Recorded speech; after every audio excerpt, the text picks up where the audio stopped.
Morning. Dave Cahill here at the Cahill Golf Schools in beautiful Palm Springs, and it has been a beautiful 6 weeks every day in the 70s or low 80s and no wind. You want to come down here and attend one of our golf schools. It is fantastic. Today we're going to talk about slicing and again, why is that slice happening? I'm going to try and simplify this, make it very easy. You can use a mirror at home, you can use your video camera on your phone or otherwise to look at what you're doing, but this is a very important little lesson that will help you to stop slicing. It's one of the most common things I see it all the time. So you notice I have a club with a shaft or with a stick in the end of it, and that's the plane line, of course, that this club should stay on that angle. And I've set that at address or something close to it anyway. So in my backswing, you'll notice it's just a touch steeper, but not much. Now on the way forward, we don't want to have this club getting across this line this way, and that's where all the trouble starts. So if people start that club across that plane line in the forward swing, then they come outside and then they slice the ball, depending on whether the face is pointing at the new line or pointing at the original line. So how do we do that? How can we get this club traveling down this line so that we don't so we do keep even on this side of the line a little bit, but not across the line on that way? How can we do that? So I'm just going to erase these lines. I've got too many of them here at the moment. So alright, so we want to stay on this side of that plane line, and how am I going to do that? So if you start with your arms, some people do drop their arms down, but that's kind of a hard way of doing it. You can do that. People who get real high at first up here in their backswings have to drop their arms down first and then turn. But in my case, you'll see how my hands are even with my shoulders, so I don't have to do that.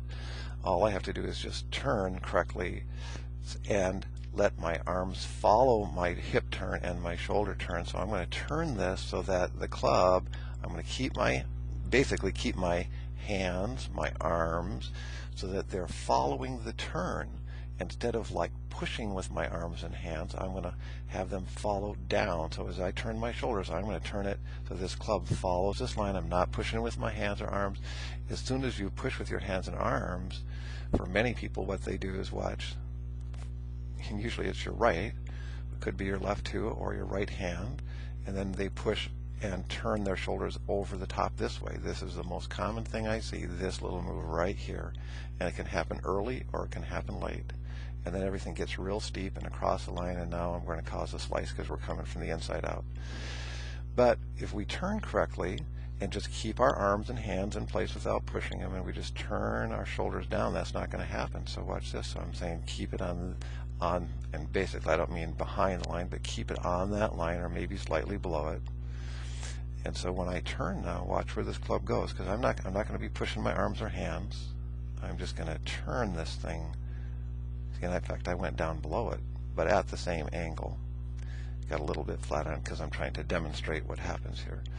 So it's not that it follows this line, it's that it stays on this same angle, right? And notice when I turn that way that the club actually gets a little lower on my back.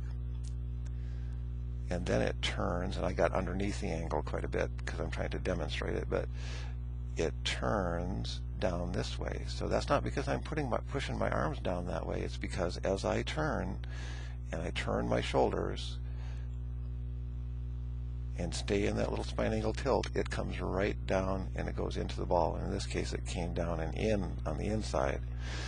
Now watch this. So you don't want to do this either. You don't want to lean back like that. So on the forward swing, because some people try and turn, but then they drop themselves back, and that's not a good idea either. Then you're going to get way too inside. So you don't want to do that dropping back thing. So what we do is we turn, and as we turn, see now we just turn. See how I did that? So that little turn, I'm not dropping back. If anything, I turned a little forward, and I kind of overdid it a bit. So this is an exaggeration of my head. Shouldn't be moving forward like that, but I'm turning into it, not dropping back. All right, so that's a good little start to do this in a mirror. Watch what happens. You can do it face on, you can do it looking from behind. Use your camera, look and see what you're doing.